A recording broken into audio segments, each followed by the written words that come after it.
The third floor.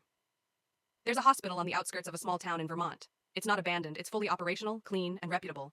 But one part of it remains locked at all times, the third floor. Most people don't know it even exists. The elevators don't list it. The stairwells skip from 2 to 4. Only longtime staff whisper about it, and even then, they quickly change the subject. New nurse Amber Tran was too curious for her own good. She had just transferred from Boston and dismissed the warnings as small-town superstition. Every hospital has some weird legend, she told herself. There's always a locked floor. It's always just old storage or asbestos or something stupid. But Amber had noticed something odd. Every night around 2:17 a.m., the hallway lights on the second floor flickered. And every night for about 5 minutes, her pager picked up faint, overlapping voices, like a distant radio playing underwater. She recorded them once. When she played it back, it was nothing but static, except for one whisper. Please, come up. One night, she found the stairwell door propped open with a rubber wedge. No one was around. Heart pounding, she followed it up. The third floor door was ajar. It smelled like antiseptic and rot. The lights buzzed dimly, casting long, distorted shadows. There were patient rooms, but the beds were rusty. The IV poles bent, some scratched into the walls. One room had handprints, dozens of them, on the inside of the glass. Not dusty prints.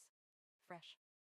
She heard a noise behind her. A woman stood in a hospital gown, her face obscured by tangled hair. You're not supposed to be here, she rasped. It doesn't like visitors. Amber ran, but the hallway stretched. The door back to the stairwell was gone. Instead, she found room 313.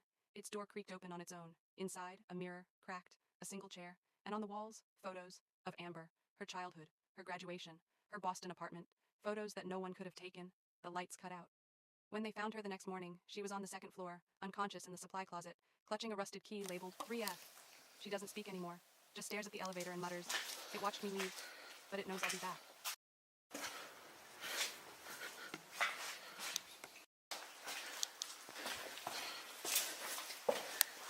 As Chris turns a corner in the hallway, another person's flashlight can be seen shining down the hall.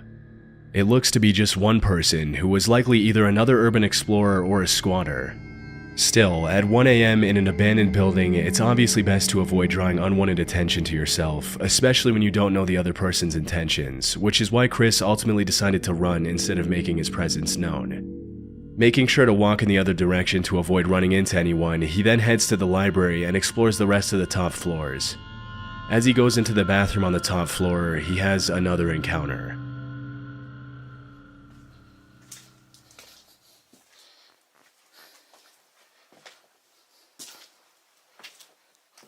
Into the bathroom, what appears to be a human silhouette can be seen standing completely motionless.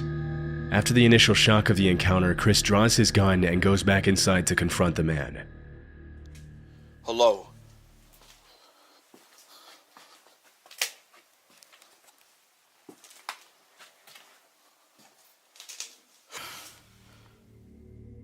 As it turns out, the silhouette was actually a scary mannequin